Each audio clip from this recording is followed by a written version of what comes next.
There we go. Don't know what You know what? We got to keep consistent. You don't know what you do with All the right. 3, 2, 1. Welcome, everybody. There's a lot of people here. Hey, nice to see you.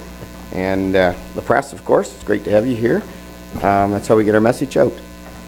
And so a call to order and disclose any pecuniary interest under the Municipal Conflict of Interest Act. Any heard none? Moving on to, we have no to close. Moving to minutes of the previous meeting. Moved by Councillor Dirksen, second by Councillor Caldwell, that the minutes of the February 3rd, 2015 council meeting be approved. All in favor? Carried. Okay. Additional items disclosed as other business. Has anybody got any? Well, did you want to do that one next? Yes. Bill? Anybody has anything they think of? Okay. Resolution moving council into committee of the whole. Yeah, sorry.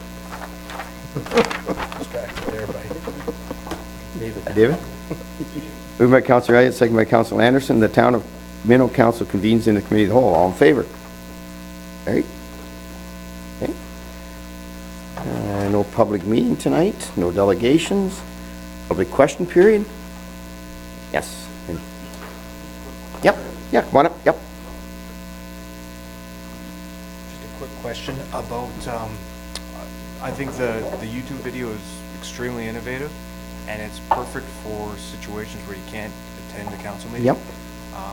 I'd like to try to attend as many as I can, but circumstances arise where you can't get to every one of them. I wanted to ask you about questions and get your thoughts on an idea about posing questions so that they can be specific to a council meeting. Whereas, say I couldn't attend this council meeting, but I watched it on YouTube, and I had a question about a specific point in the video, right. The council meeting. Yep. Would it be acceptable if I could use the YouTube comment thread to pose a question that can be answered at leisure by, rather than sit down, compose an entire email, and add the context of where I was talking about and what I was talking about? Would that be acceptable? Because I do have a lot of questions. Yeah, I have no problem with that. In fact, you could direct them to, if you wanted, to myself or a councillor or to Bill, probably. Okay. Then he could direct you to the right department head if he doesn't have that answer. That's the whole idea of putting it on, that if people can't come and they see something, they want to ask about it. Yeah, that's what we're up to. Okay, perfect. So yeah, feel free, and then hopefully, you'll get your answer. If you don't, then you come back and ask us again. Great. All right? All right. Thanks. Yes. Vinny. It's Vince or Vinny? Vince. Chuck?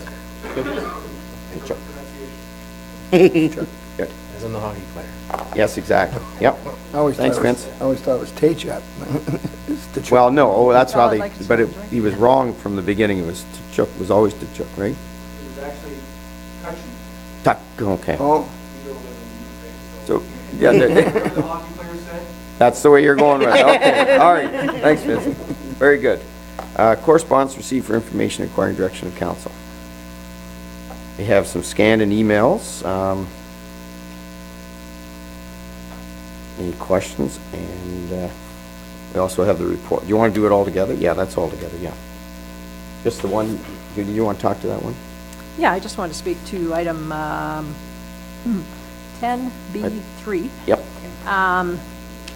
The letter we received is very well written, and I think that they raised some good points. And so I was just wondering if there's a way that we could look at providing the service for a fee to people who are out of town. Does everybody know the letter we're talking about? Remember last year, and I was mentioning earlier to Councillor Dirksen that we had a concern about all the out-of-town people using the dumping station. So we came up with a plan that we gave keys out to our local local group because they pay taxes to have sewer and water. So, and then we've had this. I think it's been. I agree. It's a well-written letter. We never really talked. We talked a couple times about whether you put somebody down there, and we. By the time staff came back and said, you know what, it's just too hard. If you got a weekend, first of all, by the time you pay somebody to go down there, you're probably not making anything back. But maybe if we put it back to staff and had them look at it, would that work? And have staff come back and say, how do we do it if we got a couple individuals that are willing to pay for the service, and we feel, you know, we can monitor it that way. So can we do that? I would be happy to look at that, yeah. This has been an issue for years. Yep. And so I think the right thing to do was to stop what was happening, because there were just too many people making free use of it. But like I said, this is a very respectful letter, and it's well-written, and it has a lot of really good points, so. Yeah, and I think he Like points to out look in at the it. letter that he was one, I think we have a group that comes twice a year Yeah. that uses our facilities, and what they do is they rent our hall and everything else, and they have RVs there. And so Absolutely. I think we should write back to him, but after staff have a look at it. What do you think, Bill? Mayor Bridge, if that's council's wish, that we could add that to the motion to receive the correspondence and to report back on that particular item. Yep. Okay, is everybody all right with that? Okay, good. Motion to accept. Second. Councilor Caldwell, Councilor Anderson. I'm going to get you in early. Get your hand up. Go put for it. your- No, she had her hand up. I know, you but I'm Oh, being okay. arbitrary. He gets to choose. for it. I'm just working two ends there. Excellent. All in favor? We'll get Judy next. Okay. I want to be fair to everybody. Okay. Committee minutes, none. For receipt, none. Committee minutes for approval, Parks and Rec. Matt, would you like to come up?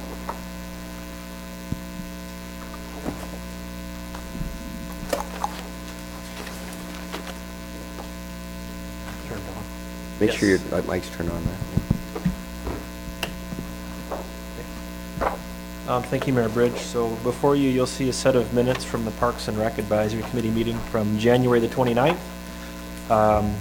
Thursday night up in Clifford. It was nice to have that meeting, followed by a meeting with the Clifford Recreation Association thereafter. It's always nice just to meet with them once a year and see how things are going. We got a great status report on lots of their different programs and initiatives that are happening in Clifford. We also had a delegation at that meeting. It was something that was brought to the attention of Parks and Rec back in December, that there had been some changes made to the layout of Lions Park in Palmerston. Mainly, a great number of trees have been planted there, and that's resulted in longer grass cutting times and grass cutting costs with our current contractor. So she actually appeared at our January PRAC meeting and made a presentation to the group, and is basically looking for an additional 280 plus HST per cut this year for Lions Heritage Park in Palmerston. She had a detailed outline of what the extra costs stem from, and mainly it was just extra machine time and extra weed eating time. Like I say, a great number of trees have been planted there in 2014, which is great, but it is resulting in that increased cost.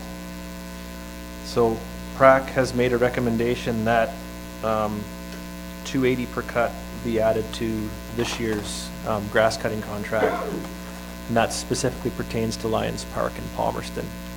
Not sure if there's any questions about that. Do we know how many cuts we normally do on that?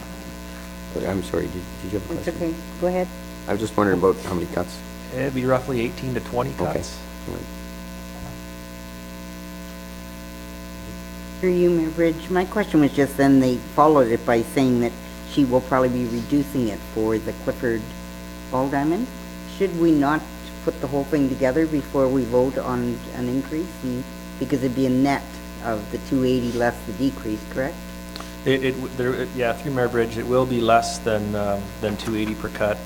With the old Clifford Ball Diamond being sold, we cut that property, but with the new Ball Diamond located in Rotary Park, the Rotary Club actually cuts that. So until they have a chance to get out on to that property and see what's left for us to cut, because the Ball Diamond and Arena are adjacent to each other, so we'll no longer have to cut probably 90% of it, but I'm not sure exactly what'll remain. So But we're the not idea was fixed. the idea was to do them separate. Although I see your point that we probably could have waited and netted it out. So we're not fixed to that price, it'll be that price less whatever. Correct. Yeah. And I realize there is a lot of trees planted, but is it a full 8 hours extra work because of that? could That be. just seemed like a lot of work. It could be. We're probably put in, since her start of her, we've probably put in over 100 trees.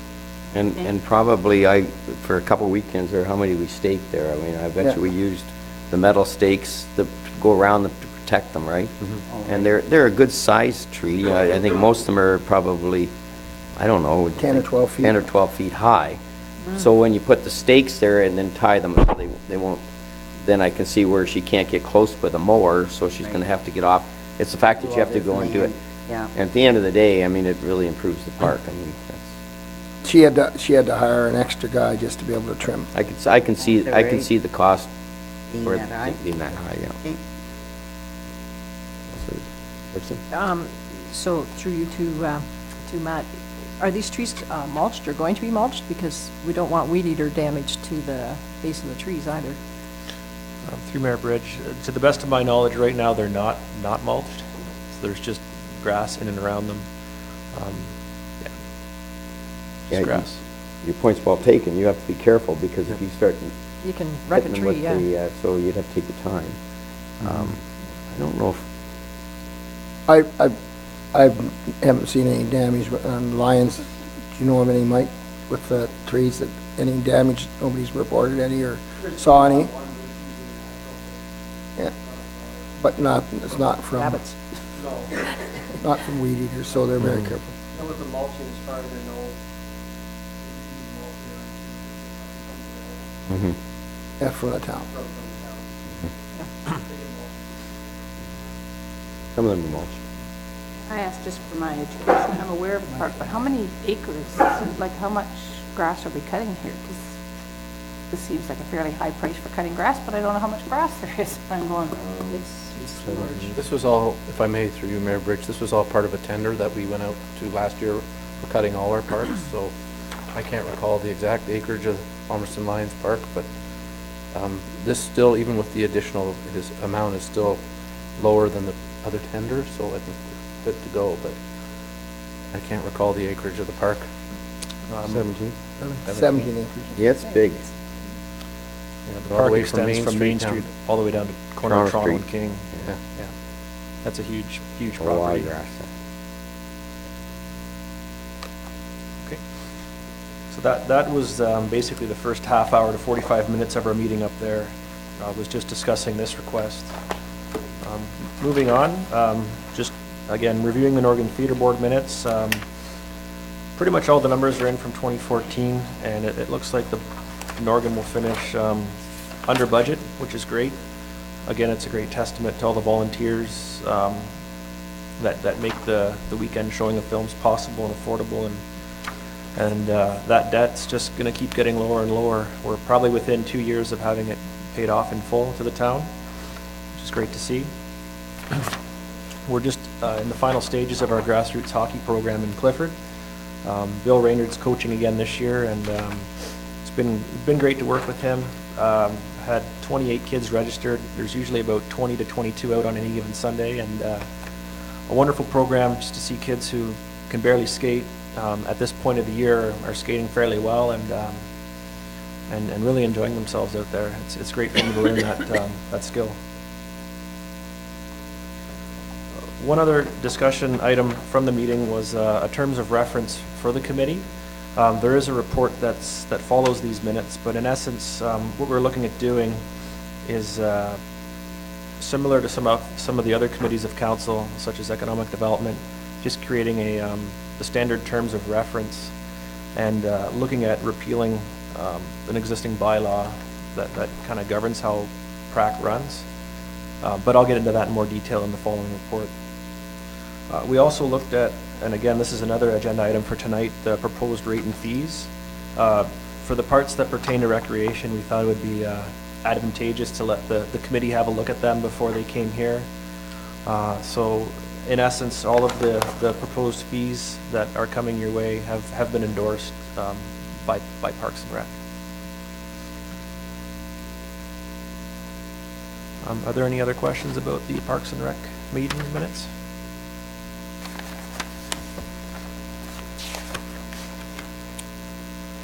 Make a motion to accept. Councilor Turton. Mr. Elliott, all in favor? Great, okay. You're still there. Still here. Next, sure. Thank you, Mayor Bridge. Basically, this report pertains to what I just mentioned from the minutes about a terms of reference document being created for Parks and Rec.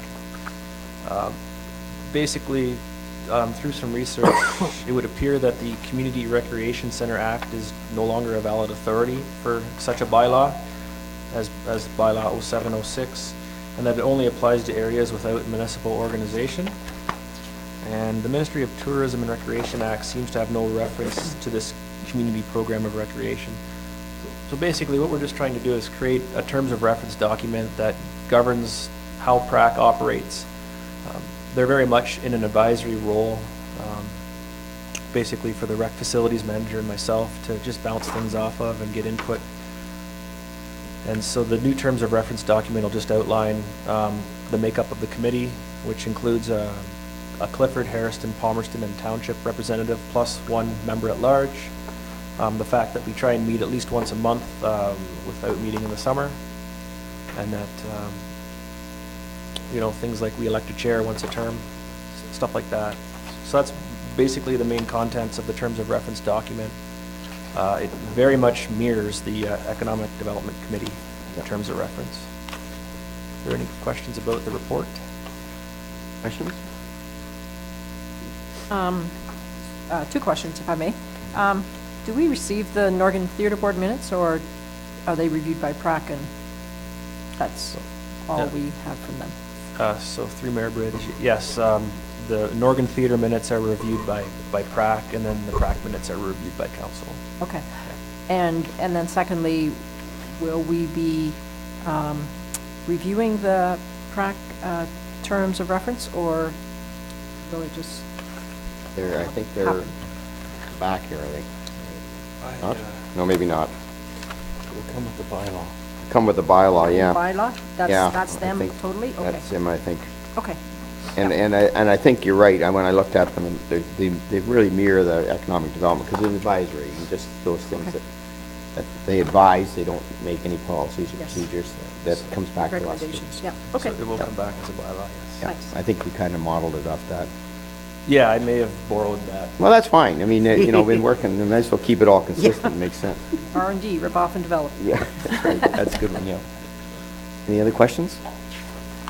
No? Motion to accept the report? Dixon? Councilor Anderson, I'll give that in.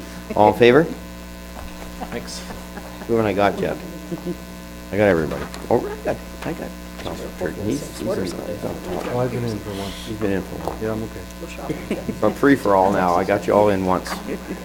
Proved you were here. And now we have economic development. I seem to have seen you a lot lately. Aren't you lucky? I know. Is it okay if I stand over here? Yeah. So Matt's going to be my Vanna because Terry stole my clicker. Oh, what happened? So I can't click. So as per our economic development terms of reference, we are to report every year on what we did in the last year in economic development tourism. So Vanna, if you could flip the slide for me. Not at all like her. I want to see the dress. Want some help? Well, she's been frozen. doing it for 25 years, so maybe 30. I don't know. I've been watching 30, it. I think. 30 maybe. Uh-oh. Oh, think. It's not even in focus either. Unfocused. I cut it with my eyes. I've had a long Yeah, there day. goes your I time. know, this is not good. A lot of us are strong. There we go. Okay, perfect. And it is a little blurry, and I don't have my glasses on, so. So as you know, the Economic Development Committee, or myself and my staff, are tied into many different committees and initiatives. Almost everything in the town that we do touches on economic development. So these are some of the committees that we work on. Locally, there's the Economic Development Committee, we have the Cultural Roundtable, Launch at Minto, the 3 Downtown Revite Committees, the 2 Farmers Market Committees, Health Professional Recruitment Committee, the Chamber of Commerce, Women of Wellington, Saugeen area, and the Northern Wellington Young Professionals Network. Regionally, we sit on the Northern Wellington Joint Economic Development Group, the Wellington County Municipal Economic Development Group, Taste Rail Guelph Wellington, Regional Tourism Organization number 4, Economic Developers Council of Ontario, on the Conference Planning Committee, and on the Wellington County Festivals and Events Guide Group. So we're on lots of committees. So Taste Rail Guelph Wellington, some of the initiatives that we're involved with, we, like I said, are on the steering committee. We host the Spring Rural Romp with Mapleton and Wellington North each spring. So once again, that's coming up this year in May, the end of May. We participate in the local food map and help recruit members to the Taste Rail brand. And this year, we're going to be looking at county-wide taste trails. In terms of the Minto farmers markets, these are basically just some photos from the markets. We work with all the groups and basically plan out the marketing for the year, look after the vendors and making sure they get all their approvals. Each week we have our summer student there collecting their fees, et cetera, and those are just some of the photos from the markets. We've already updated on that, so that's good. In terms of special events, we were involved with the Hairston Heritage Days with the Downtown Revite Committee coordinating the sidewalk sales, as well as our Culture Roundtable putting in the concert in Tannery Park. Hairston Ladies Night and the Palmerston Merchants Open House, we coordinate all those events. Light Up the Town and the Storytelling event is co-hosted by our Downtown Revite Committee and the Culture Roundtable Committee. The Savor the Flavors of Minto, we are on that group. Concerts in the Park, looked after by our Cultural Roundtable group. We had 3 of those this past summer, and we're already planning 3 for this summer. This past year we did Murder at the Micklejohn as part of our Cultural Roundtable, as well as the Songwriters Challenge. Okay, Matt. In terms of business development, we developed our action plan and began implementation based on the business retention expansion results. And at the next council meeting, I'll be giving you a presentation related to the BRNE and where we're going with that. We do a corporate call program, so pretty regularly we try and call on a local business and just show them, hey, we're glad you're here in Minto. Are there any issues that you're having, and how can we help you? So a few that we went to this past year were Tucker Industries, Countryside Concrete, and Enter Store. Entrepreneurship development, obviously Launch at Minto has been our big project for 2014 and will continue to be in 2015. And with that, we also hosted a creative entrepreneurship conference in the fall, and we're hoping to expand on that this year. The Pitch It Business Plan competition, we had 6 finalists this past year, and Alexandra was the winner. And we are gearing up to launch this again in March with even more prizes, not just for the winner, but the finalists and the first runner-up and second runner-up. So the businesses are jumping on board, and we're already getting inquiries about when is Pitch It going to be launched. So that's great news. And I was actually at EDCO presenting about our Pitch It competition last week. And then the Women of Wellington and Saugeen area is all about networking and educating women in business on various topics, and that's always successful as well. In terms of planning and infrastructure development, the community improvement plan, we look after all the administration reporting for that, and that is very blurry, so I'm going to have to move over. But last year we provided almost $13,000 in grants, and the projects totaled over $75,000, so we leveraged $62,000. So every dollar the town invested, that's a $5.82 investment that the businesses are making, and those are just some of the ones there. So that's a pretty good leverage compared to some of the other communities. Okay, Matt, that's just the Miller Insurance property. In terms of community revite, we manage all of the coordination of the downtown revite projects in all 3 of the downtowns, and that's just an image from the Clifford mural project that they did last year. Community revite, healthcare services, so we sit on the recruitment committee for healthcare professionals. We create welcome packages for the new doctors that are coming in, the resident doctors that are coming in. We participated in their appreciation for the healthcare staff. Basically, whatever they need from the municipality, we're there to support them, as well as our marketing materials, because when they're tracking physicians and nurses and all the other healthcare workers, the community has to be good too. So, in terms of education, we work with the Career Education Council, the Youth Apprenticeship Program, and the high school, obviously, and we're working more so now with them as well. They're really reaching out finally, and we're working with them. And then the local immigration partnership.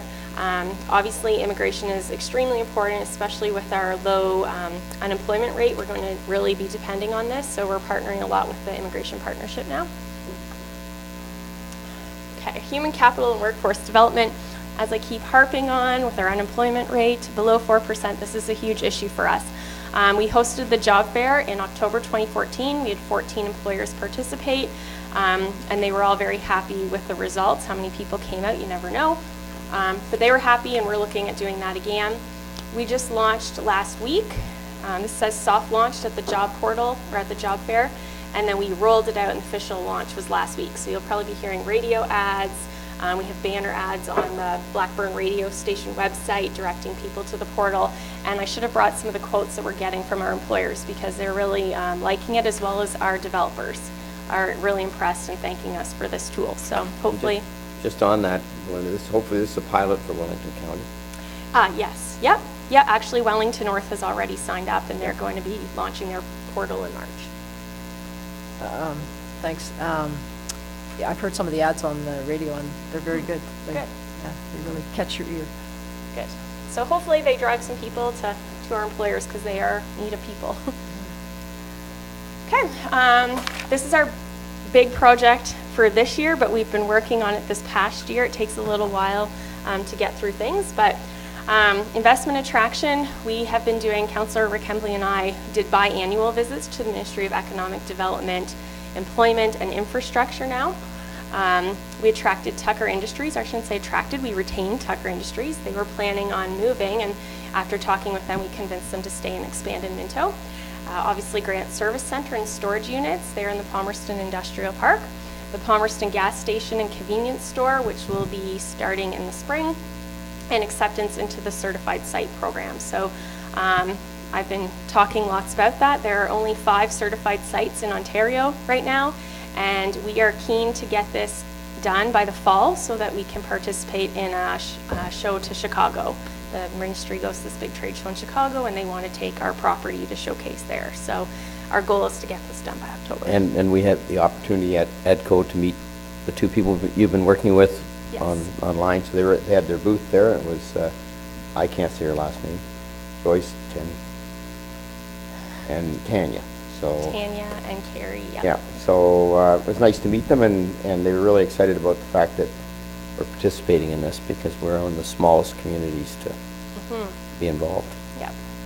So that's later on in the agenda. We have an agreement to sign with the province. Okay. In terms of marketing and communication, we look after the Mayor's Breakfast series, and the Chamber is going to be partnering with us this spring in April. So you'll be getting invitations for that, but it's basically our opportunity to tell the business community what we're working on and hear their concerns and compliments. I hope so. Of course there'll be compliments. Comments. Yeah. We coordinate all the grand openings, so we recently did one downtown for Elora Street Flowers. We notify the media that it's happening. If they can't attend, we send the photos to them, make sure that obviously you guys are there and the Chamber's there, and just give them a really good welcome. We do lots of presentations, so we presented to the Wellington North Cultural Roundtable and the Grey Highlands Chamber of Commerce. I also presented at the International Downtown Conference in September in Ottawa, and just recently last week in Hamilton at the EDCO Conference. Our department is responsible for 3 different websites, and now 4, I guess, with the portal. So these are just some stats from the town's website, the Economic Development website, and the Treasures of Minto site. And those are all up this year, those stats. Okay, Matt. We also look after all the social media, Twitter, Facebook, and YouTube accounts, so we'll probably be the ones looking at your questions and passing those along. And there's the stats there, and again, those are up this year. Marketing, material development, so we work with Tanya and Matt on the Community Attraction Guide that's going to be coming out shortly, looking after the back page of the Rural Route magazine and the Community Festivals Event Guide. Research and information management, we look after all the land and property inventory, so at mintoed.com you can find all the properties that are listed and businesses that are for sale or lease in our downtowns. And on the job portal, you'll find properties that people can post, either their houses that they're privately listed or realtors can post them, or apartments. So we manage that stuff. And that's a big job. Okay, so 2014 was big, but brace yourselves because 2015 is about to get a lot busier, and it's a lot of exciting stuff. So if you remember, we did our alumni attraction, plan, how we're going to bring our high school people back to our community. So we're implementing that right now. And so we've started building a website. We've got videos scheduled to be done in March, postcards to be printed, banners to be printed. We're gearing up for the 75th reunion at Norwell. It's great timing. We are the only community doing this sort of thing, but I did find out that Gravenhurst will be launching their program in May too. So this is a program I'd like to apply for EDCO award next year for, so keep an eye on this. It's an exciting initiative. We continue to meet with the Ministry of Economic Development, and actually this past week we met with OMAFRA reps and had a lead come through today, but we don't have the capacity to handle it. Unfortunately, I saw that lead, eh? Yeah. Yeah. We don't have the sewer capacity for that, so. But it's good to keep in front of them and see what happens. Enhancing the Pitch It program, promoting and communication of the Hairston Downtown Reconstruction Project, which also happens to be in May this year. That's going to be a big project. March 10th, we are having another public meeting about that, so mark your calendars. It's at the library at 7 o'clock. Rolling out a promotion of the Minto Job and Housing Portal, so we're going to be continuing to every month try a different form of advertising and see what works the best. Updating our community improvement plan, so you saw the stats from before. This is going to, thanks to hopefully the budget getting passed, we're going to have more money to put into the community improvement plan and encouraging people to invest in our buildings. Updating our downtown data and marketing materials, so it's been a couple of years since we've had fresh data, and it's so important when we're attracting businesses into the community. They want to know up-to-date relevant data, so we're going to have to do that. Obviously continued support of Launch at Minto, partnering with Norwell and our neighboring communities on the Career, Job, and Volunteer Fair, which is going to also be in May. Ongoing involvement with the County Economic Development Committee and their priorities. There's more. We're working with Mapleton and Wellington North on developing a cycling route. Hopefully we get funding, and we're going to be also working with Mapleton and Wellington North again on age-friendly community planning. We're hosting Community Volunteer Summit and Portal in the fall through our Cultural Roundtable. At the end of March, we're going to be hosting a community group meeting to coordinate events across the municipality and look at how people can cross-promote and collaborate together and utilize some of the resources that are out there, or the grant money that's out there.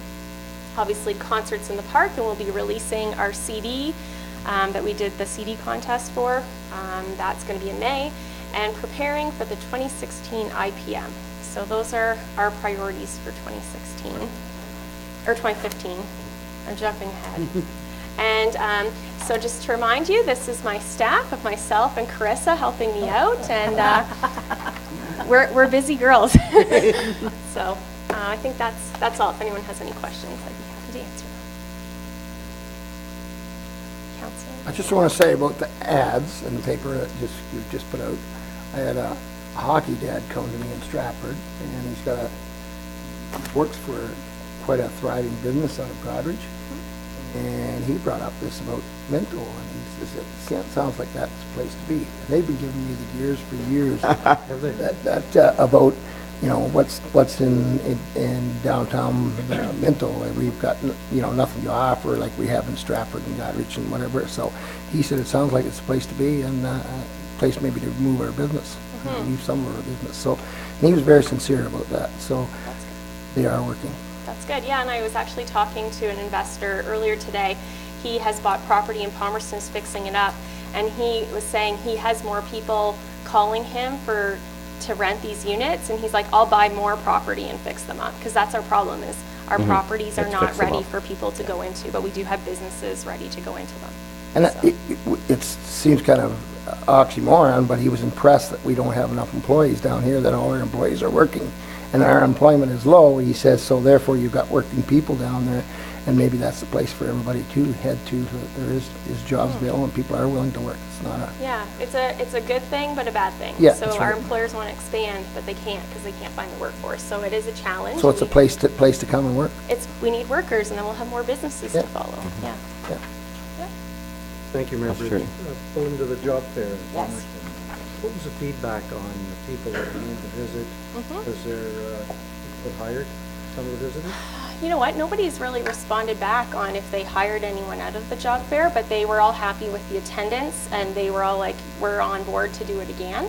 But I can follow up with them and see if they actually hired people from the job fair. I think we had about 75 Yeah, there was more people than come. 75. I'd clicked through 75 and missed people. Yeah, and I thought and we had, I think I did say 100 jobs, and maybe I was a little high, but there was 70 or so jobs available. So the big problem is trying to match the skill sets with who's coming. But I mean, that's something that we all have a problem with, and we have to work on that. But and you know what, sitting at EDCO, and that's been, when you talk to other people, that's a major problem.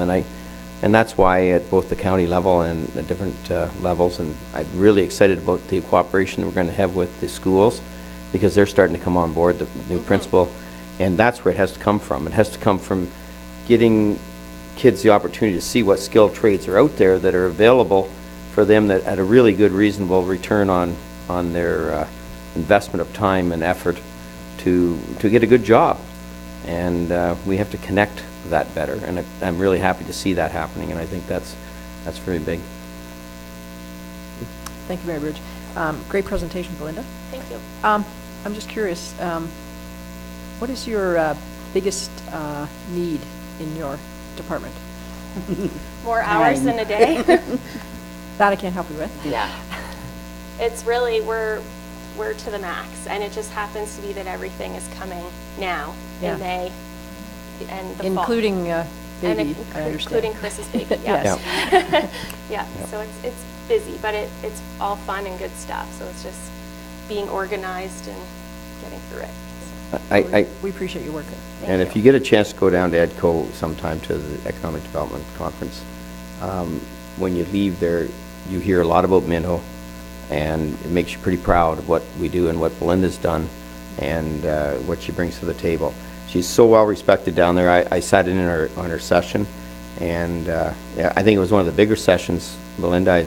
I think you had close to... There was over 54 people. Yeah, over 54, and it was a good session. I thought what we brought to the table, there was a lot of interesting things on the panel, but it's amazing, and I'm so proud, and I'm proud for all the people sitting around this table for you when I'm there, and take a chance to bathe in that sunshine, because Minto's done a lot in economic development, and people come up to me and they say, well, how big is Minto? And I say, well, we got 9,000 people, and they just kind of shake their head, because we're there with Hamiltons and Torontos and all these big players with huge budgets, and Belinda looks down at her two people, and they have like two people to bring coffee to them, you know, like, I mean, and that's just the way it is, and yet with our little resources and what we've done, and I keep saying to other communities our size that we get to talk to down there, and a lot of them are taking advantage, they're starting to get involved.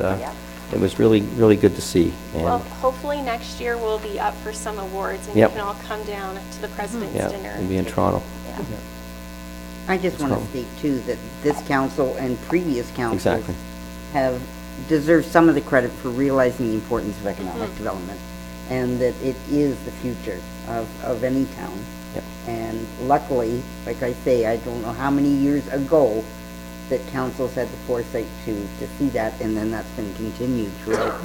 10 years. 10 years? Okay, and then it's been continued throughout the councils, and I think that says a lot for our community, and has given Belinda and her staff the support that they need to do the wonderful job they're doing. Absolutely. We can come up with all the ideas, but if council doesn't support, then it's not going anywhere. So we do really appreciate your support and being a progressive council, for sure. And we've seen good results. Yes, we have. So, I think we're on the verge of great things. on the verge. Yep. Okay. Thank you. More great things. Motion to accept the report. Councilor Caldwell, Councilor Turton, all in favor? Very good. Thanks, Belinda. Stacy's not here. Oh, that's you, Bill. Okay. I know. Mayor Bridge, I'll be Stacy today. Oh, I know she's away, isn't she? Yep.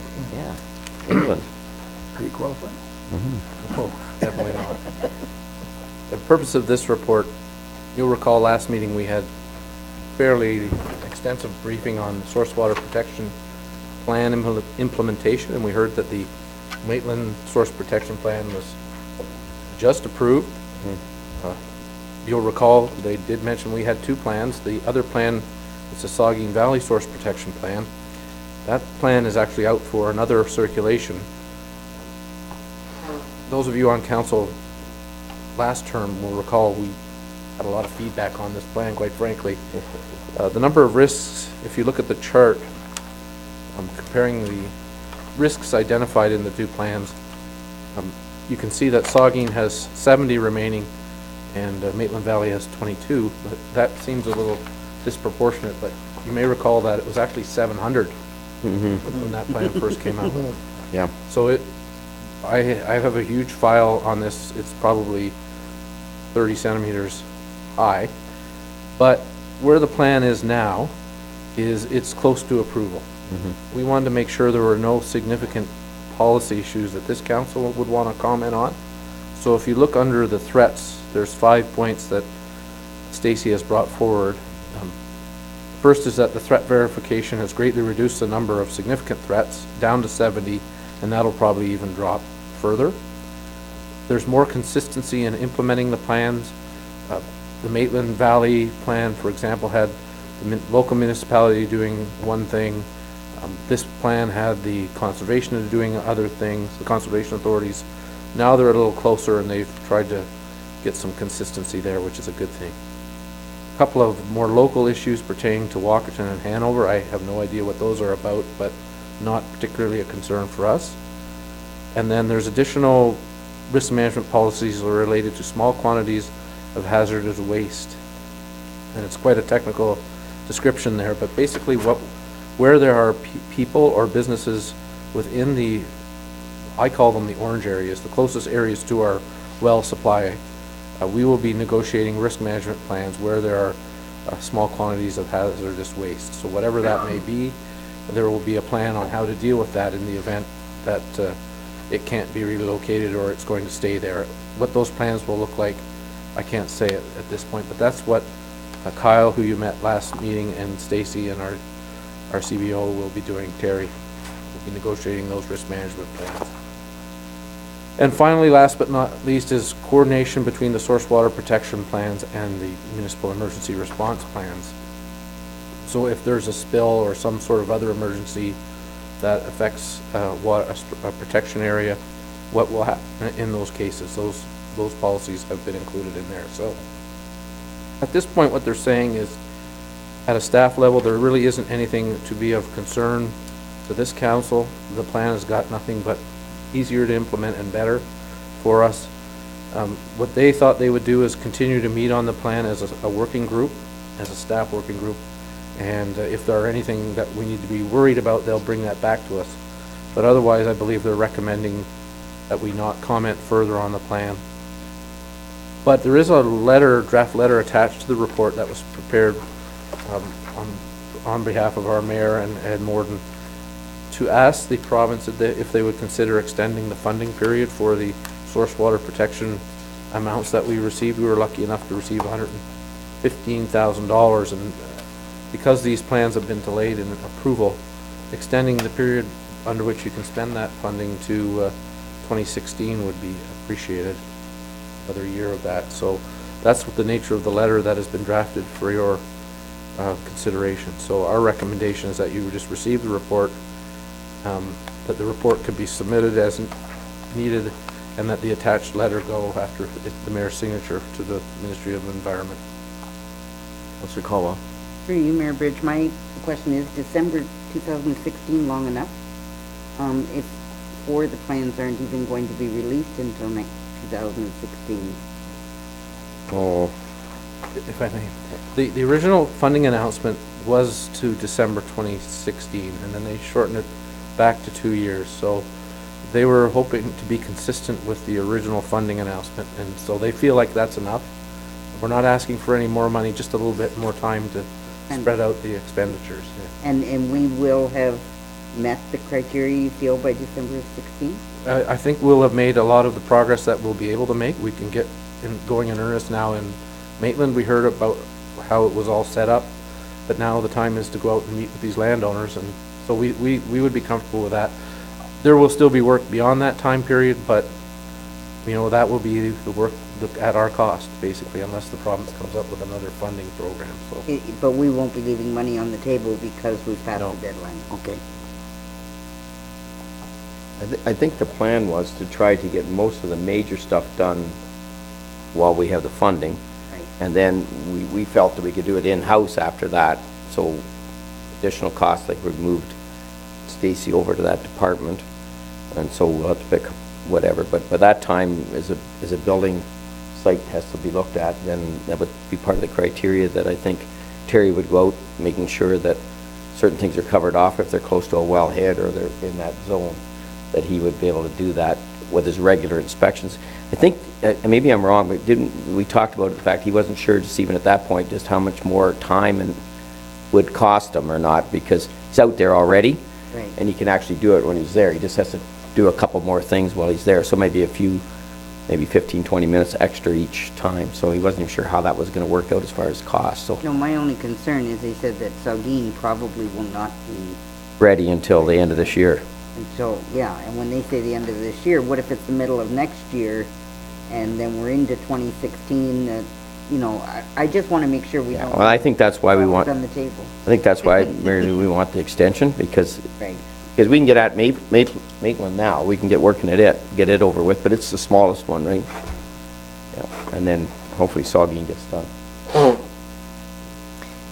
Mayor Bridge, this funding that we've received, or sorry, maybe this is your question, but the funding that we received, does it have to be spent on Maitland Valley's source protection plan since that one is in place, or, because, I mean, we kind of had an understanding of what kinds of things we're going to have to do for Saugeen's plan as well now.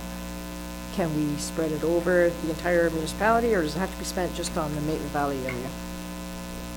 If I may, it's spread throughout the municipality. It's not specific as to what plan you're working on, but there is a reporting agreement that we have to follow, so we are reporting it quarterly or every 6 months to the province on what we've spent, and they're checking to make sure we're spending. Yeah, we actually have to spend the money on something, right, Gord? We can't just pocket it, right? Just looking over at you, I'm just seeing you nodding. But it's not specified as to which plan we're No. working on. It's staff time and travel and materials and. Right, so tracking it is Is what going to be part a of it. job. That's the job. Well, hopefully we get the extension. Mayor Bridge, thank you. I think it's a great letter. I think it's basically showing again that Minto and the Minto staff and council are thinking ahead and trying to push a bit, letting them know that, you know, the timelines don't add up and it needs to be extended. And what they need to do is think about this a little more, and I think it's good. This letter will be on Wellington County letterhead, though, will it not? Like, you're writing this as Warden of Wellington County, right? Because you're talking about the 5 source protection plans to implement, only 1 is approved, so that's not us, that's the county as a whole, right? Yeah, it'll be the county, and I guess I'm tagging on the fact that ours, is that what you're doing, Bill? Yeah, good point.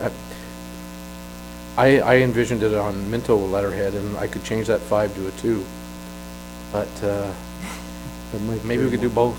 Maybe 2 letters. Actually, I yeah, think 2 you know letters what, is- I will check at the county level, because we've got the county coordinator too, and I don't know where they're at. Kyle, if I may, Kyle is definitely supporting this letter. Right. He's copied in on it, and he helped write it, so I just think we have to decide let's do 2 letters, if I may. which. Yeah, I think we should probably do it in 2 letters. Split personality. Gotcha.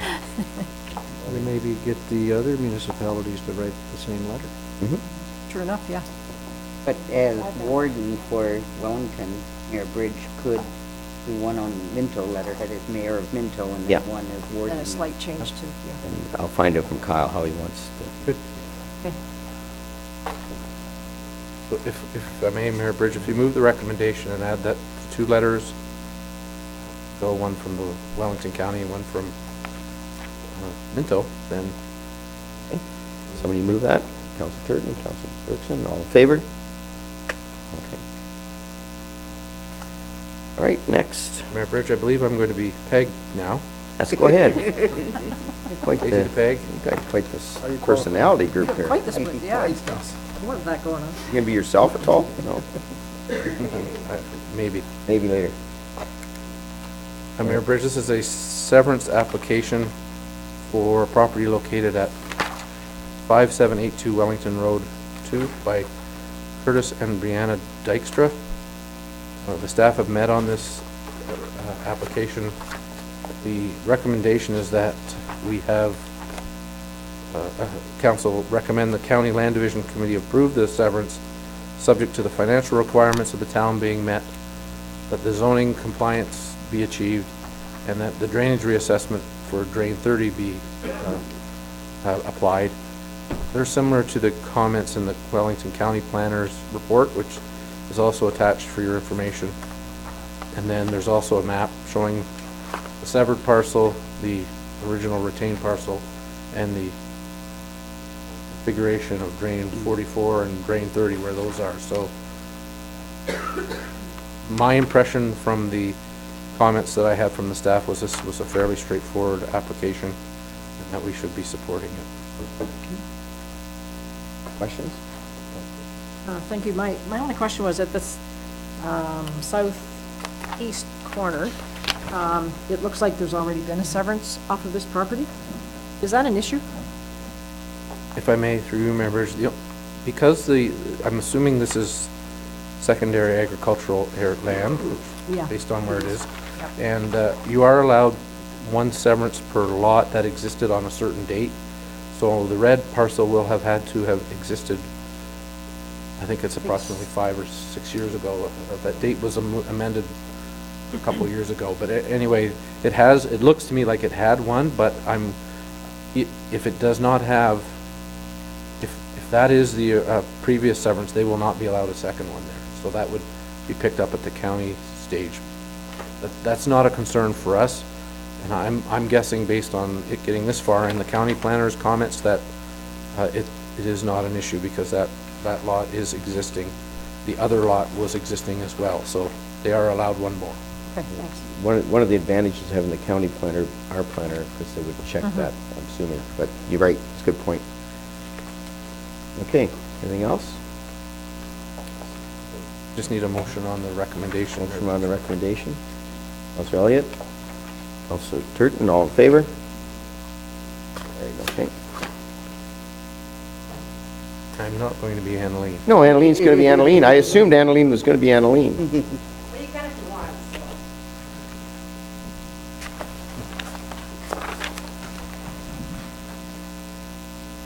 Council and Mayor Bridge, the first report I bring forward tonight is for the fees and charges bylaw for 2015. We last updated the bylaw in March of last year. I propose a new bylaw again. It's just easier than amending. It keeps everything all together. There was, we did advertise it in our local paper as well as had it on our website, and we did not receive any feedback on the proposed increases.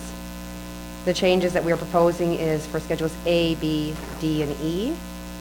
In Schedule A, it's just increasing the cost of marriage licenses from $100 to $120. There are only 3 municipalities in Wellington County that actually sell them. It would be putting it up to $120 and would bring us in about an additional $980 a year. In Schedule B, it's just the inclusion of all accounts receivable transferred to taxes be charged a fee for that transfer. Currently, it's just for water and sewer, as well as $5 being added to the tax collection fee when sent by registered mail. Changes in Schedule D, and Matt is here as well, call for different increases to various arena, ball diamond, soccer field costs, as well as swimming lessons. They are also investigating the purchase of renter's insurance. So the increase in the rental price of $50 is actually proposed to help to offset that cost for that insurance. Changes in Schedule E just show the deletion of tree removal per hour, as the town no longer provides this service, and as well as the deletion of weed cutting.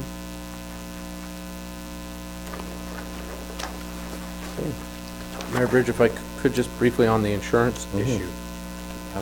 You recall about a year ago we entered into an agreement with JLT for our insurance. And this is a service that they offer to our renters, the people who use our facility. And by us charging an additional amount, it gives extra coverage to those individuals who may use the facility. We're fully covered as we have been under our policy, but this gives added coverage to those people who may not be carrying additional coverage that rent our facilities. So they won't have to worry about it, they'll... Less worry for them, and the cost increase is meant to cover that amount. Councilor Caldwell. Through you, Mayor Bridge. So just to clarify that, previously, if someone had a stag and doe, for example, down at the arena, they would have to buy their own insurance, correct? Or they were expected to buy their own. It's recommended that they consider doing that, lest they be named personally if something were to happen. Right.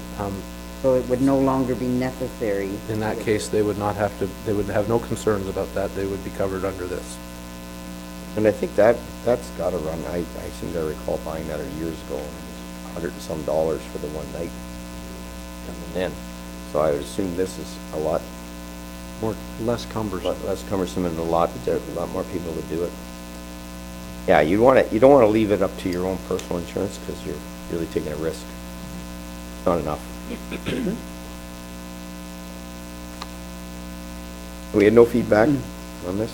Nothing, no, nothing from the public at all. It's on our website as well, so. Just wanted to share with council a document that I unearthed, cleaning up some files. It's a 1999 rate schedule for the town of Minto facilities. And I guess what really kind of hit me hard was the first one is community center, complete hall, kitchen and bar for a licensed event. The rate was $330 per event. So well, I was going to say we're back to... So, yes, 1999. So that would have been the first year we were the town of Minto, and I expect, although I don't recollect exactly how this happened, but I would imagine that we took the 3 community centers and maybe went with the lowest common denominator, or maybe we went with the average. I'm not exactly sure, but anyways, I'll pass this around so you can have a peek at it, because it's They were an way interesting too, reading. way too dear then, that's probably. Yeah.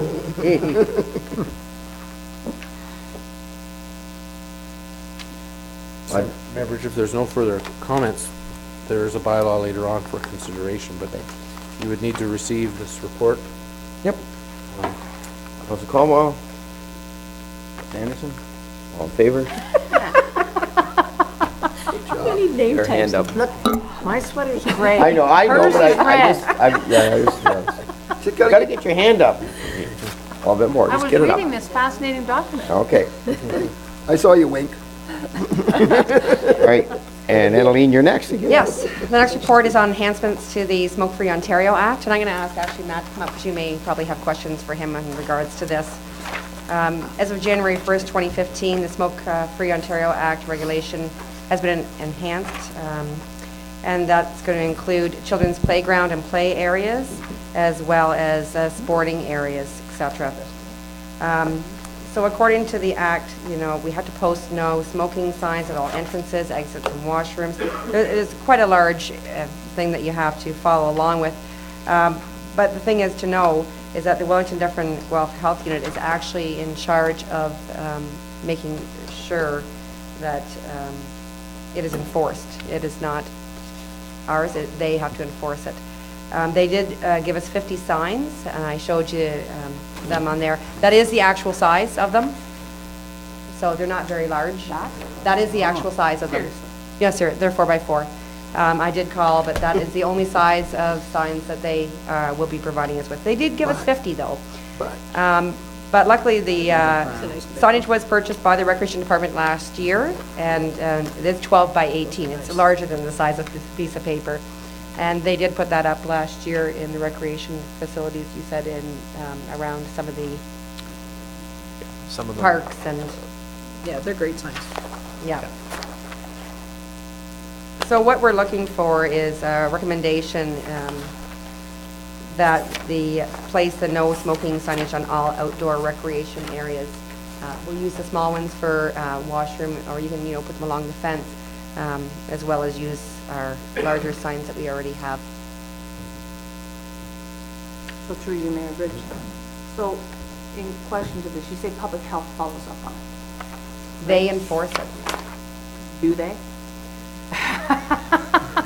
I'm sorry, but I consistently Legally, see, they are to enforce this. we have signs posted Regulation. everywhere, and then you have a trash can listed that's clearly used as an ashtray. And then not weed per se, but everywhere, is 5 feet away from the door. Now, I happen to have fairly strong feelings about anti-smoking, and I think in a country where we have to wear a seatbelt, and that's mandated by law, that cigarette smoking should be absolutely prohibited. Mandated Should be by law. outlawed. But I certainly think we should follow up on this. So I don't know if we as councillors feel we have a responsibility to remind people when they're standing 3 feet away from the door that the smoke is blowing into the arena that they're standing outside of. I don't know how other people feel about that. I know it's a very strong, because of the job I have, obviously, and the damage that I see happening to people. But it seems to me it's a bit of a joke. We have signs posted everywhere, hospitals included, and people are standing 2 feet from the door. I don't know what everybody else feels about that, but I think we're talking about the well-being of our citizens, but public health is not anywhere to be seen on these people that are smoking. In fairness, Gene, I'm on the public health board, and I've asked this question. They don't have the people. Now, I'm thinking when they're gonna enforce it, they're gonna enforce the fact that the signs are there, and that, you know, if they go to our facility, when they do the inspections, they'll say, well, you haven't got your signs out where they're supposed to be and all the other stuff. But they're not gonna be there with anybody. And I was surprised when the province came out with it, and I didn't read all the way, like, I just saw that where we have to put them. You're saying that the OPP or nobody has any authority to give anybody a fine? No, they don't. They don't? That's a little bit different when it's smoking in a vehicle, then the OPP doesn't have the under ability that. to charge for that. Okay, so right now, we're in the same boat that we were before, almost.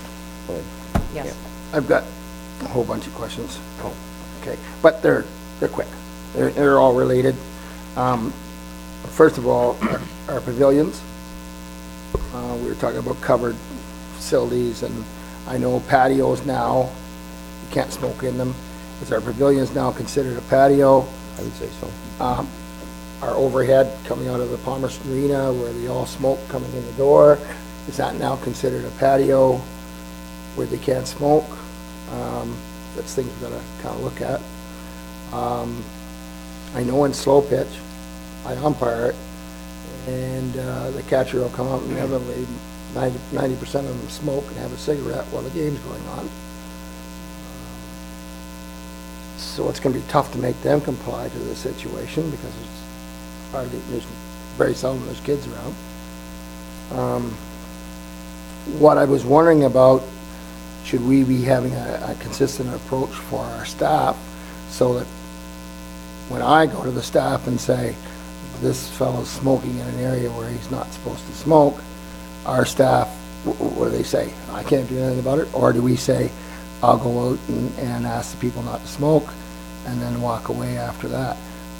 We should have an approach so that we're not one facility where they're saying, I can't do anything about it, or somebody says, at least I'll advise them not to smoke. Then the next thing is, do we make a call to someone to I mean, there's got to be some teeth somewhere where, and I still believe same thing happened when we stopped smoking indoors. Everybody said it's not going to happen, people will continue, but I believe people will comply eventually if people just keep going asking them not to smoke. Well, I may be wrong, but I think the OPP can charge you smoking indoors. Smoking indoors, Yeah. they may be able to, Or yes. they but- can, But because, definitely Yeah, I know not they within, can. not within the parameters of this Yeah, they new can. regulation. so maybe we have to find out, I'm with Ron a little bit, we have to find out who, How we can enforce. right now, if it's just public health doing it, and I agree with the Councilor Anderson, I don't think you can, I mean, they don't have the people. I mean, so we can give the signs, put the signs up there, try to have our staff, but our staff really have no teeth either. But if, I really believe if somebody comes to our staff at the arena and says somebody's smoking in a non-compliant area at the Ball Diamond, our staff should respond in some way. So I agree. So we shouldn't say, throw up our hands and say, there's nothing we can do. At least we can go and ask them to comply. If they don't, then we're gonna have to find out what what I'll they defer have. that one to Well, you, Matt. just through Mayor Bridge, and to answer Councillor Elliott's question, sorry, the facility staff do have a policy manual, and that's definitely something that we can look at adding to the policy manual, is how to deal with individuals who may not be compliant, because, I mean, it is part of the regulation that we make sure that no one smokes or holds lighted tobacco in an enclosed workplace, public place, or area where smoking is banned, and we're also to make sure that a person who does not comply leaves the premises. If they're not going to leave willingly, then that's a part of the policy where you may have to get the police Yeah, involved and I have know them where that's escorted happened. off your property. I've been there when that's happened, so I know it happened. So there's no fine for smoking, there's fine for not compliance. Is that what you're saying? Or not a fine, they can be asked to remove. Consequences to leave. Yeah. Without even getting into the enforceability of the Smoke-Free Act, individuals can be fined up to $1,000 if they're smoking in a prohibited area. Yep. And for owners, so that, you know, for the rec department, if we're not complying with our obligation under the act, we can be fined up to $100,000. So something we got to take seriously. So I would take it in that context, Ron, and we'd have to make sure our staff are aware that if somebody is in a non-compliance area, we'd have to go up and now, I don't want to put a staff person at risk. If somebody's belligerent and whatever, they don't get paid but they can maybe, if they could take a picture or they could do whatever, and then they go back and I'll check, we could check with OPP in a situation like that. If somebody totally flaunts the law or is belligerent to your staff, then there's a possibility that the police could be called in at that point. We have to have something. Yeah, so let's find that out. I don't know what it is. It's so new, nobody knows. Yeah. Right, if I may, Mayor Bridge, I think they're all valid concerns that you're raising. What I would recommend is we proceed to implement as per the legislation and report back to you on how best that we see enforcing it. It's not much different than facility people participating in evacuating a person out of a building who's been belligerent to a referee or something like that. They provide assistance as needed. So on the other hand, we don't want them to be police officers because they're not that. So if we could report back to you on how we'll implement that, we'll proceed with posting the signs in all the areas that they should go up. And that hopefully will cover off 95% of the people and might have 5% of the non. If I could just take it one step further, and I'm not commenting, I don't know, I'm not aware where they are, but if we could ensure that all of the town buildings, there are no ash cans or trash cans or things that are clearly being used for cigarette receptacles posted 3 feet away from entrances. And I don't know that that's the case, but if we could make it a policy that we ensure that that doesn't happen, to give a clear message to people. We'll make sure if there's posted, there's not an ashtray right there, but that they are right outside some of our facilities in areas we think will probably be subject to this now, so. We may have to Sure that lose some of happens, those because the other option was not having them, you had it all on the ground, so. Right. But, I you know, understand it, go ahead. Thank you, Mayor Bridge. I think this is a good start. Yeah. I think that we will come up with some areas where are troublesome. And I mean, this here is all of our recreational facilities and at ball diamonds and different places. I think it's really good for those soccer fields. But like I said, there's likely going to be 2 or 3 or 4 places that could be issues. And I'm just wondering if there's another sign that we could post beside the no smoking stating that what the fines are if somebody is caught. Because, I mean, sometimes that carries a lot of clout. I can be ignorant, well, I didn't know that. I just thought, I didn't know that I could be fined. So if the sign's there that says, you know, the potential for $1,000 or whatever it is, I think that carries a little more clout. Would it be okay, Mayor Bridge, if we posted this, because the regulation actually gets into the size and what's on the sign, but in our report on enforcing, we could talk about putting fines up, signs with that too, and where we might suggest that in. We might even have to come up with a smoking area somewhere that's outside all these new setbacks from the playing fields. Exactly. Anyway, so I think it's going to be a living document and going forward, coming up with reaction to what we see happening. Hopefully everybody will take this and say, that's great, and do it. I mean, I think, Ron, last year, did PRAC have a bit of a, I don't think we had a lot of pushback on, we had no authority to put them up, we just put them up, right? And yet, it might have helped. I think the signs were made, but they never got posted. Oh, didn't it get posted? Through Mayor Bridge, as far as I recollect, I think a couple of them got up, but then we got into the winter months where all of Okay, our because outdoor I thought I saw recreation one was up closed somewhere, and I down. can't remember one of the ball diamonds, but maybe I Just just did that. felt like it wasn't worth exposing them to the winter conditions painting, yeah, maybe. when no one's really gonna be Yeah, using Bridge, those one more, spaces. I guess so, Mr. Thank you, Rich. I think likely when we talked about this originally, we were hoping that peer pressure. There's gonna be enough. A heck of a lot of people that don't smoke. There's a few that smoke. Mhm. And when I see a sign right there and I see a guy smoking, or a girl, all you have to do is say, you know, there's the sign. Mhm. Especially if there's children around. Yeah. Okay. So Mayor Bridge, if you could move the Yep. find a mover and a seconder. I could probably We find would one. add that we report back on the Counselor enforcement. Anderson, Counselor Elliott, all in favor? She had her hand up that time. Okay. You gonna be Chris? I'm gonna be Chris. I get the fire hat. This is your fourth personality tonight. Personality. It's Chris now. My most exciting one. Okay. Mayor Bridge, in speaking to the fire chief this morning, you notice there's a small increase in the per capita formula for the municipality, but because of the population figure and adding in a new clause on the air usage, he believes we'll actually be paying slightly less than we were. Right. And the only other thing was adding in an end agreement on the date for this it to expire, and I can't recall, Annalee had worked with the fire chief on Friday on getting that date put in, but the date for the expiry of the dispatch agreement. The new one? The new one is going to be a continual, Okay. and with 30 days,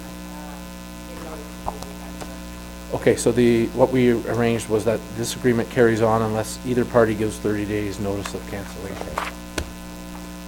Right. We move that. Councilor Caldwell, Councilor Turton, all in favor? Good. Okay. And next up is, I turn it over to Councilor Caldwell. And Finance Committee just has one item on the agenda tonight, and that is the approval of accounts for February 6, 2015. I'll turn it over to Treasurer Duff, please. Great, thanks, Chair Caldwell. So we just have a few more capital items, cleanup highlights. Another $23,000 on the third line culvert project. We took down 3 more trailers in the Harrison Trailer Park, and that was about $6,500, and about $62,000 on the 16th line, which, as we commented many times, is open. We've been working on the Queen Street, just near Murphy's Timber Mart there. So we have a sewer cost of $46,000 and a water cost of $44,000 on that one. And I believe there's some minor cleanup work to be done in the spring on that one. The Harrison Force Main, the DCF project, another $10,000 in expenses there, and about $7,200 in upgrades at the Palmerston wastewater treatment plant. Only $5,000 in water meters to have on hand, and those that we keep running across the odd one that was missed in the initial installation, so we're getting that cleaned up too. So those are the primary highlights, I guess, for this year. Does anyone have any questions on the account?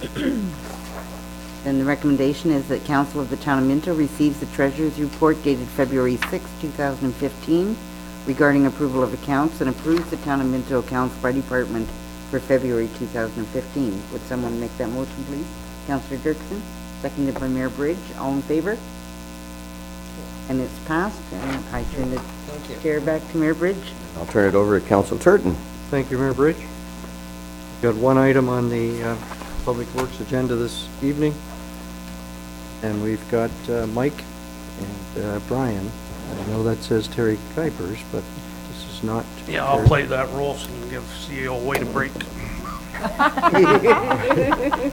So go ahead on this issue. Well, as you recall, council received a letter regarding vehicles parking and the congestion on Prospect Street in Palmerston between York and Toronto. See the CBO, Terry Kuipers, went and had a meeting with him, and there were several concerns that were identified during that period, and you'll see them, 4 of those identified under the background. Prospect Street has a 1.2 meter wide sidewalk at road level with no curb on the north side from Toronto to York. And you can see in the picture that was put on the report there, the sidewalk is on the opposite side of the school, but the boulevard is paved to allow street parking. So on the south side of Prospect, there is also 1.2 meter sidewalk offset from the curb from York Street to the school.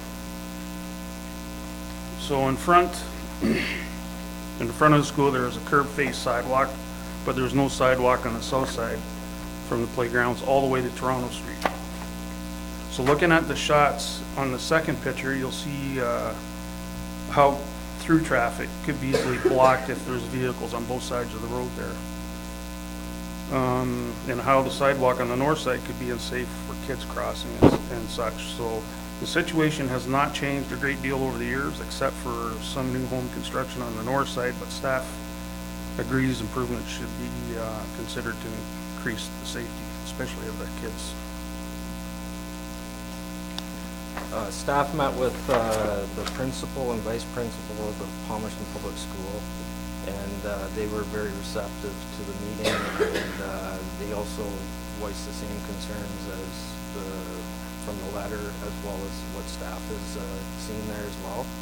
And the following recommendations have been brought forward, and they are to amend the parking bylaw to prevent stopping or parking of motor vehicles along the southerly side of Prospect Street between York and Toronto Streets, excluding buses within the current bus loading zone. Amend the parking bylaw to prevent stopping or parking of motor vehicles along the northerly side of Prospect Street from the corner of York Street, 90 meters to the east, and from Toronto Street, 100 meters to the west.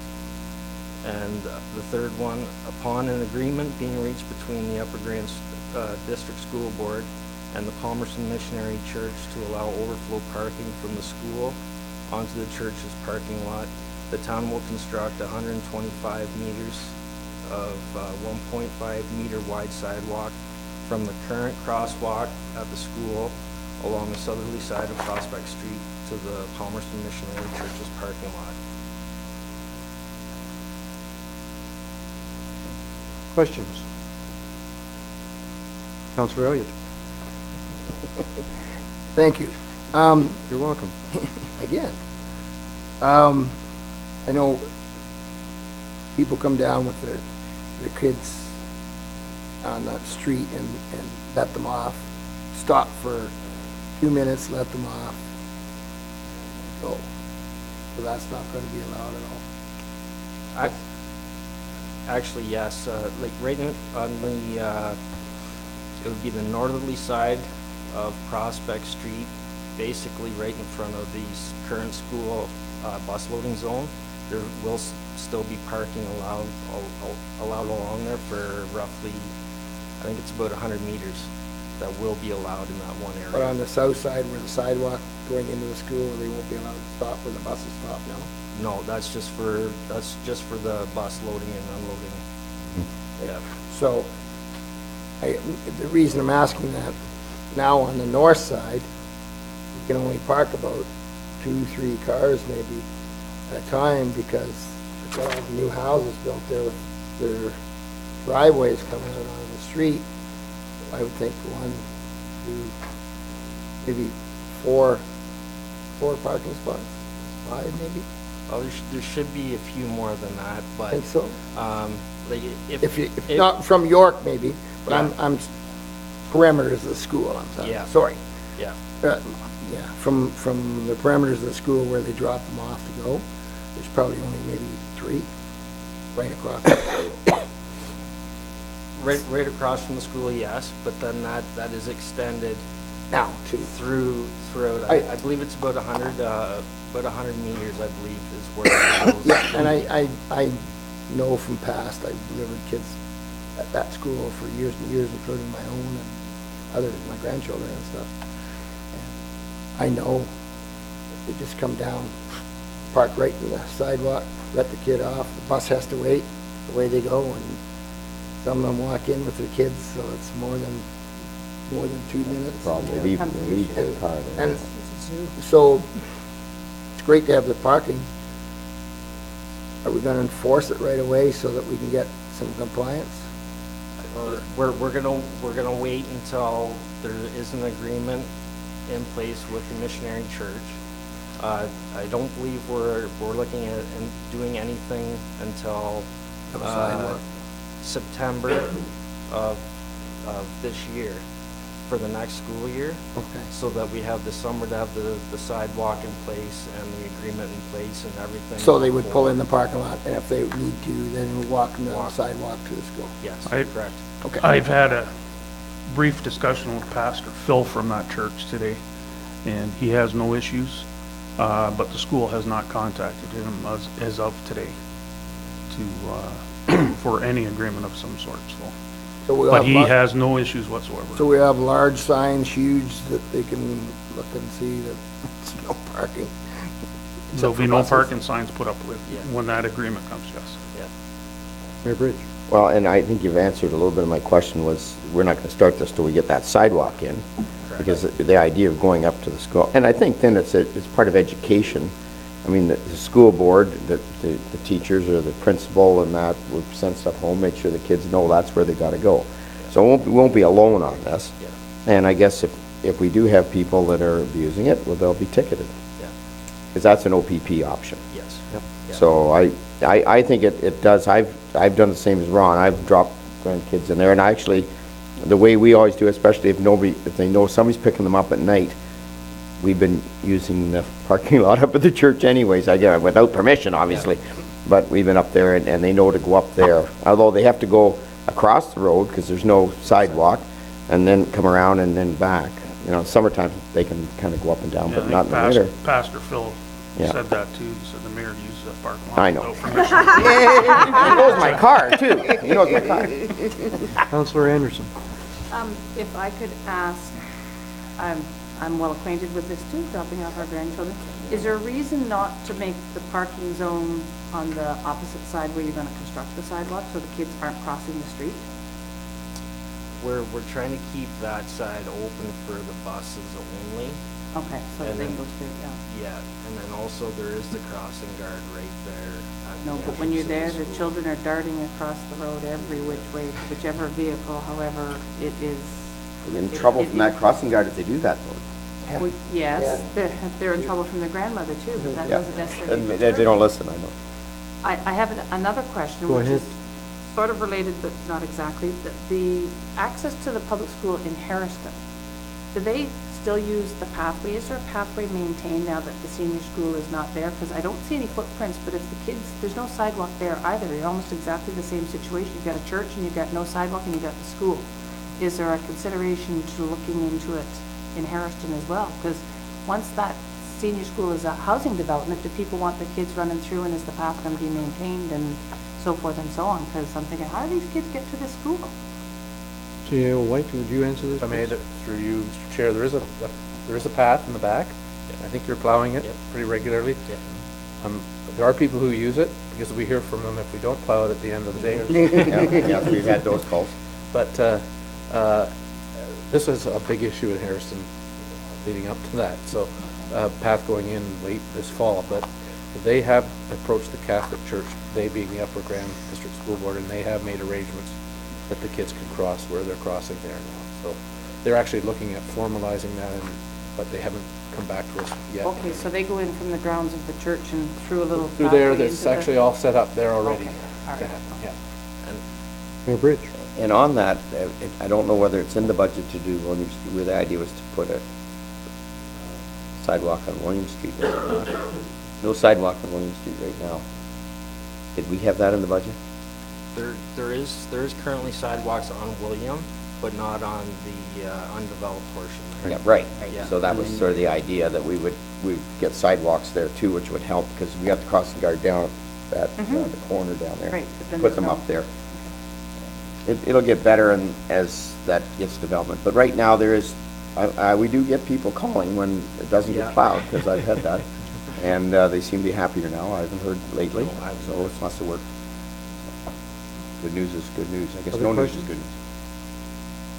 Sidewalk, will it be behind the hydro poles or in front of them on that?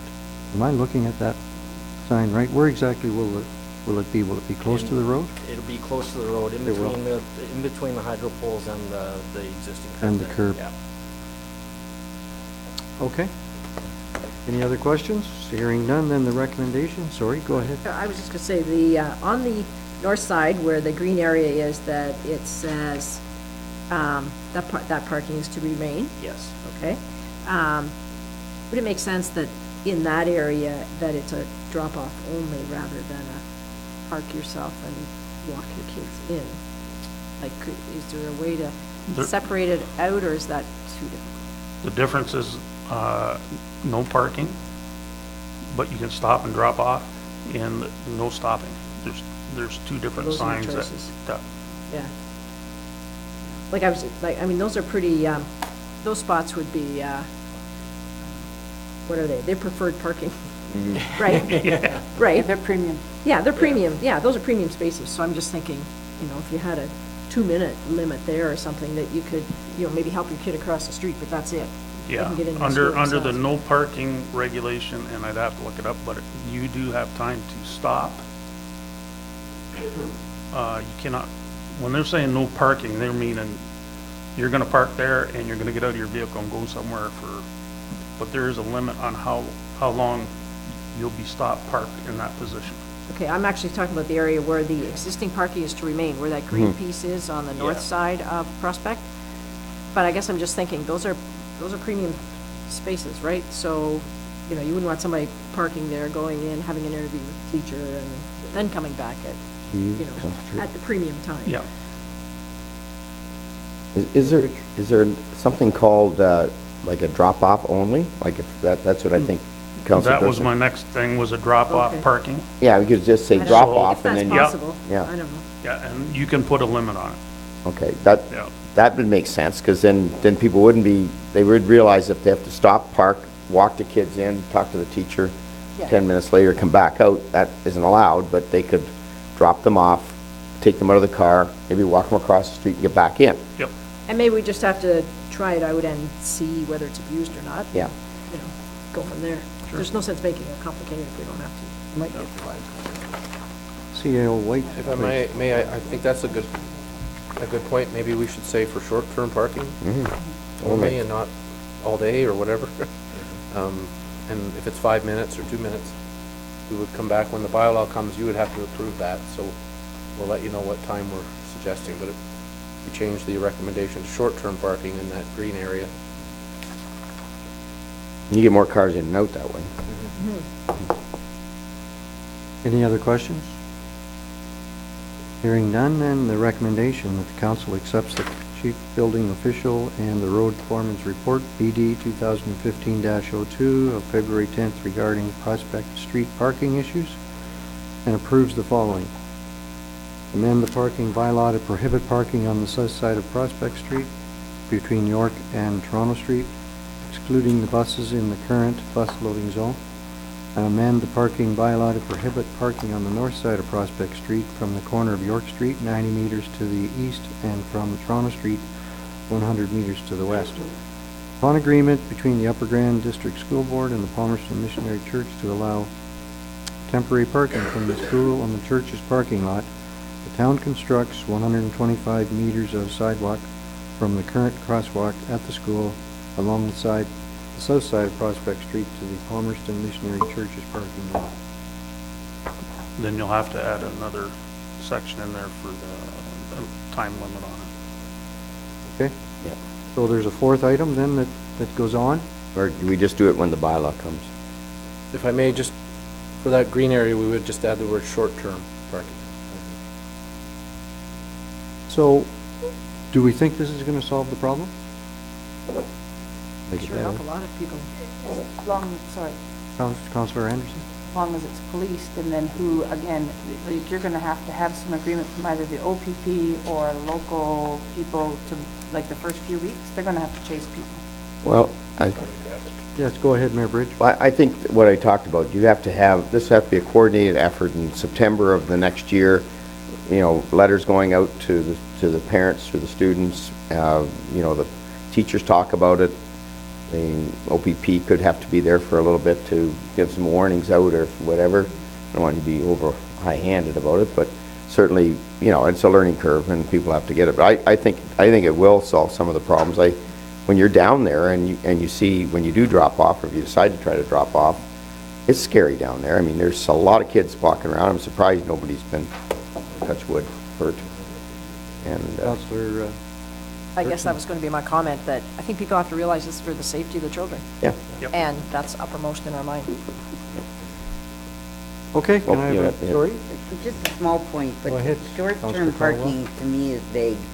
I would really like to see it just say drop-off area only. Yeah, come up with something. It'll be time limit. If I may, we have to do a bylaw, so we could put the time in there, but we get, it'd be like 2 to 5 minutes, I think, because what I hear is some of the parents actually walk into the school with the younger ones, so they want to be able to do that, which maybe should take 5 minutes, but. You should be parking somewhere else, maybe. But that's why I'm thinking, should they go to the church then if they're going to be any more than a drop-off? Depends how much time in the morning you've got. Or between, If I may, can we leave that open? I mean, I think we get what we're saying, and it'll be shorter rather than longer, so. can I have a mover and a seconder for that then, Councillor Anderson and Councillor Dirksen? All in favor of this motion? Against? That's carried. Thank you very much, you guys. We'll pass the chair back to our All right, thank you, Councilor Burton, and we're, other additional items. Bill, you got a couple? Mayor Bridge, wanted to let council know that we have 2 delegations at the upcoming Ogra Roma Conference. in We had 2 Toronto. now. Both of them will be on Tuesday. One is with the Minister of Health regarding rural health care, and the second is with the Minister of Municipal Affairs regarding streamlining reporting and efficiencies. We weren't granted one from the Ministry of Environment, but 2 to 3 isn't bad, so we'll have more information to you on timing and location for those of you who are attending that conference. But they're both on Tuesday. One's at 10:45 and one's at 2:30. Second item, on Friday I spoke at a symposium held by Real Term Energy and Local Authority Services for AMO, which is the group that installed our streetlight, new LED streetlights. When we made that decision a year or 2 ago, we were number 23. I just wanted to let council know they're at 95 municipalities now. Just recently securing the city of Barrie. And it was very helpful to be at that session because they went through in detail the due diligence that LAS went through as far as selecting the supplier, and also they went through the technology that Real Term applies to setting where streetlights should be. And I took a lot of comfort. I mean, I think we knew a lot of that was being done, but what I was there to do is just speak about our experience, and we had a positive response to that. So the last point on that is there are a few more lights to go in, and that started today, and that'll continue on. There's a few unique little arms and things that have to go in. And the final point is, I think we all imagine that streetlights were metered. Well, they're not. It's unmetered electricity. So the savings will be coming in our upcoming bill from Westario, and Hydro One will have to make sure that the reductions reflect the efficiencies of these new lights. And Real Term and LAS are both there to help us make sure that reduction is in place. So I just wanted to let council know that that had occurred, and that we were on the forefront of that with the first 23, and that now that they say that as soon as Toronto comes on side to somewhere or another, a lot of the subsidies that are in place that make these agreements work will not be available anymore. So we're good to be in. And the last issue was, it's my intention to bring back a report next meeting on the naming of the new road in our industrial park. We have a policy that we would name them after veterans. We had a challenge getting a name, but we do have one, came from Chad Martin. His suggestion, his first thought was Arthur Leith Ross. He is the only Palmerston native that served in the Boer War. And some of you attended one of Chad's, he's had 2 chats, one at the Oregon on military history of Palmerston, and the other is at the Wellington County Museum right now, I believe. But, so that, I just wanted to, I'll say, float that name out there. There are obviously a number of worthy veterans out of Palmerston. There was a couple of other names he mentioned, but, so if it's council's wish, that would be the name that we would be recommending for the new crescent in the industrial park. So, Mr. Ross has a fascinating history according to Chad, and I'll bring back some of that information too with that report. But he was involved in some of the building roads and so forth in remote parts of Nigeria, and so we thought it was kind of appropriate, and building railways and roads. So that will be coming. So if we hear feedback in the next 2 weeks, please feel free to bring that up. Mayor Bridge, is that coming? No, we haven't, Legion hasn't done anything, so we, and the unfortunate part of it is, people are trying to get their mailing addresses and other things. We got buildings going in there, and they can't get anything done until we get an actual name. So we need to get going on it, and the Legion's had it for, I don't know, 6 months? Have we reminded them? They lost it? Yes. Yeah.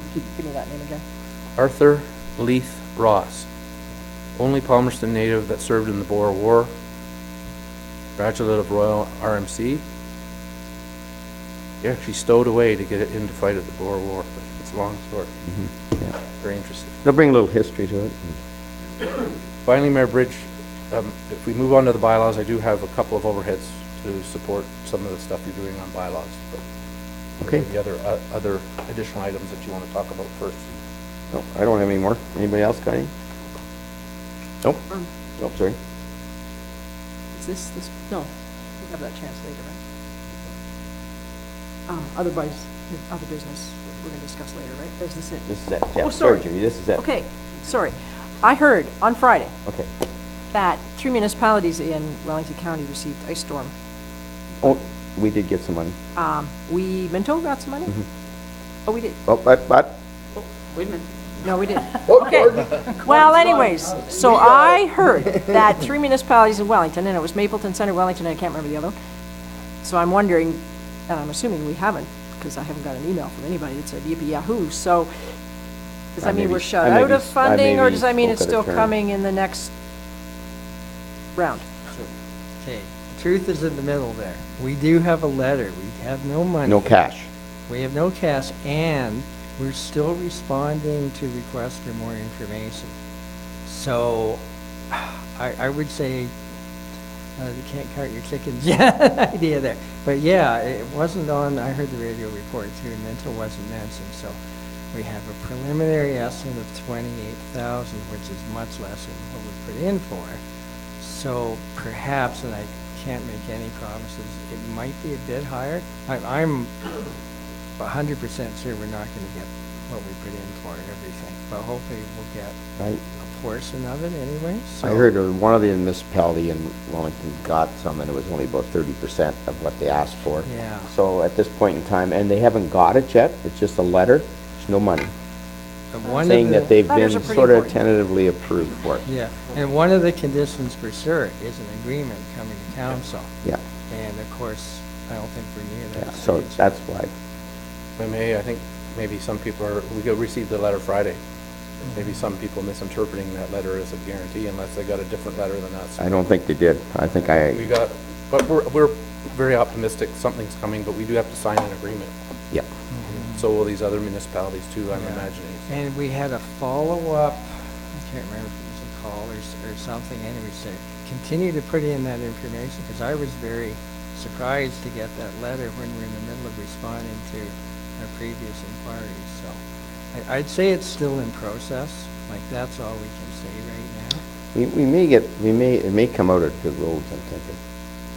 Oh, yeah, because they like to give announcements. Yeah. Yeah.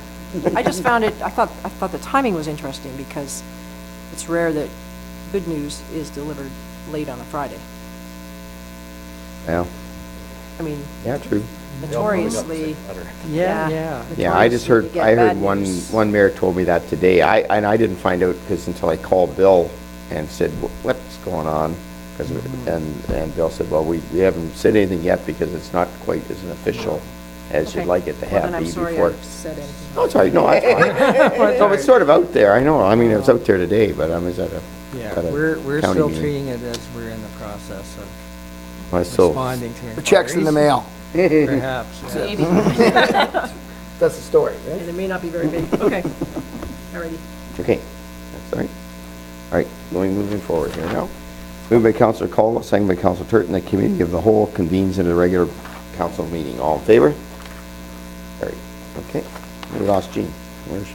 You're still Okay. warm. Well, she'll be back. Moved by Councillor Anderson, second by Councillor Dirksen, that the Council of Town of Minto ratifies the motions made in committee of the whole. All in favor? Carried.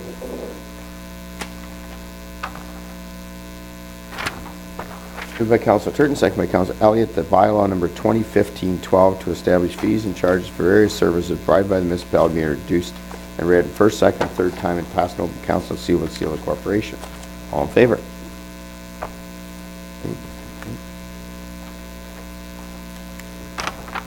Mayor Bridge, on the Pike Lake sewage agreement, Yep, you'll recall we had a report on that yep.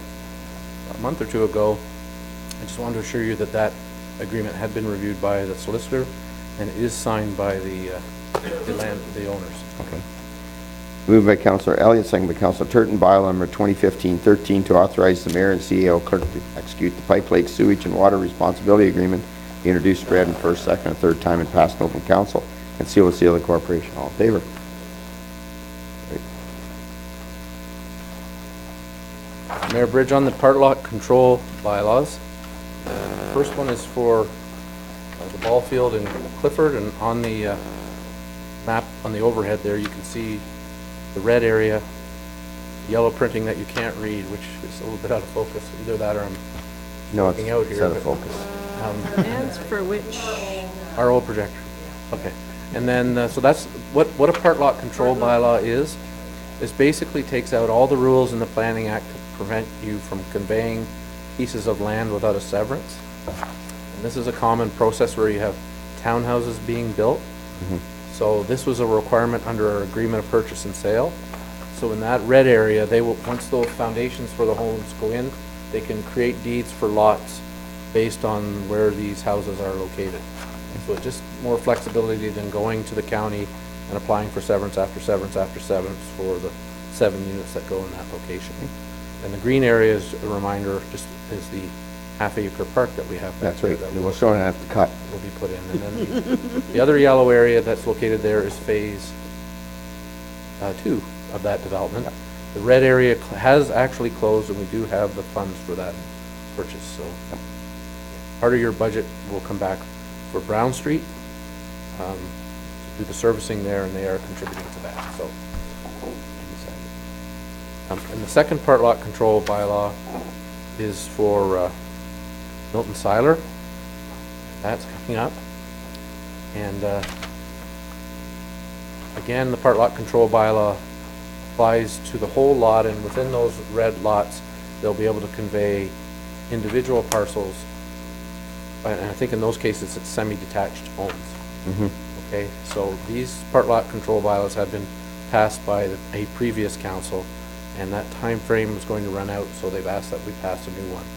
And we just found this out Thursday, Friday here, so we're bringing it forward for you. And it's almost completely filled, I believe. That subdivision is now, that's a dated photograph, Yep. that's almost full now. Full now, yeah. Right? And, there is a closing in there that was due the end of this month, so that's why we're attempting to accommodate them. Moved by Councillor Anderson, second by Councillor Caldwell, the bylaw number 2015-14, be the bylaw to exempt part lot control for lots 1, 2, 3, and 4 on registered plan 61R20499 in the former village of Clifford. Now the town of Minto be introduced and read in the first, second, and third time and passed in open council and sealed by the seal of corporation. All in favor? Carried. Okay.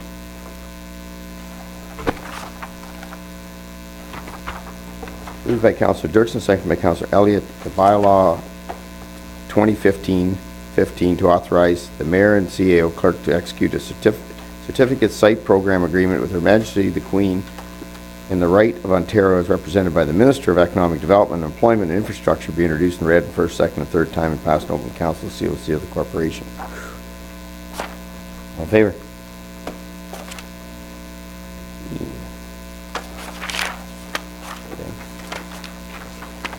Moved by Councillor Colwell, second by Councillor Anderson, the bylaw number 2015-16 to authorize the mayor and CEO clerk to execute an amendment to the agreement between the Corporation of Town of Minto and the Corporation of City of Guelph Fire Dispatch Agreement be introduced and read in first, second, and third time and passed in open council and COC of the corporation. All in favor? Great. Moved by Councillor Turton, second by Councillor Dirksen, the bylaw number 2015-17 to exempt part lot control of lots 1, 13, and 23, registered plan 61M 154 to the former town of Palmerston, now in the town of Minto, be introduced and read for the first, second, and third time and passed in open council and COC of the corporation. All in favor?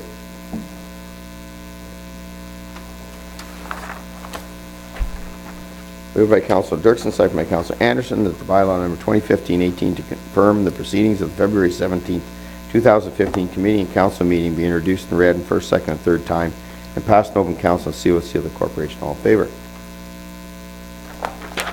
Okay. Moved by Councillor Elliott, second by Councillor Turton, the council of the town of Minto adjourns to meet again at the call of the mayor. All in favor? Thank you, everybody. Good meeting.